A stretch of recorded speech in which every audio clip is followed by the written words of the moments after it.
Actually লাইটের কাছে কেউ বসো না প্লিজ। স্ট্যান্ডের সামনে থেকে একটু সরে যাও বাবা, শোনা আমার প্লিজ একটু সরে যাও, সরে যাও এখান থেকে।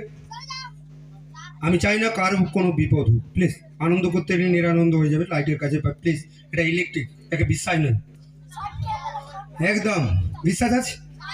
হ্যাঁ হ্যাঁ, সত্যি কথা বলতে বৌদি, সেদিন একটা স্কুলে গেলাম, এরকম বাচ্চা, আর বাচ্চারা খুব আমাকে ভালোবাসে, বলে ড্যাংরা কাকা আসছে, ড্যাংরা কাকু আসছে, ড্যাংরা। আমি করি কি ভালো আছো? হ্যাঁ। পড়াশোনা করছো? হ্যাঁ। বাজে কথা বলো নাকি? না। অসভ্য কথা? না। রামায়ণ মহাভারত পড়ায়? হ্যাঁ। বলতো রামায়ণ কার রচনা? আমি বলবা? তোর নাম কি? মোর নাম হাইব্রিড। আচ্ছা বলো তো হাইব্রিড, বলো রামায়ণ কার রচনা?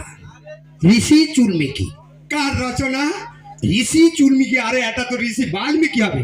কেন আপনি তো বললেন বাজে কথা বলতে না, অসভ্য কথা বলতে না, ফালতু কথা বলতে না, ওই জন্য মুই বাল না বলে চুল বলছি। কি ভুল বলছি বল?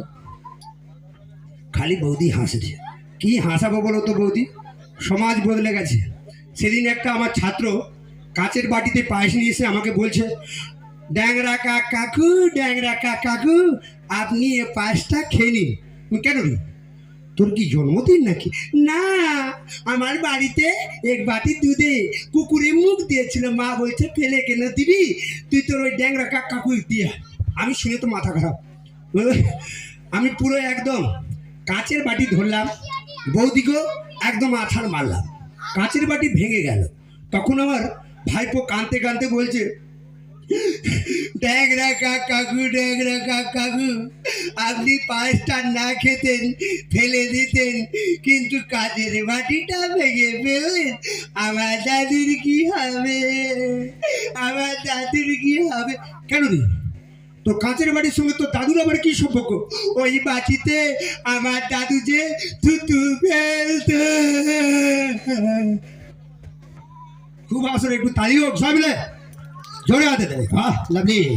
চলো মঞ্চে ডেকে নেবো পরবর্তীরা, আর সুন্দর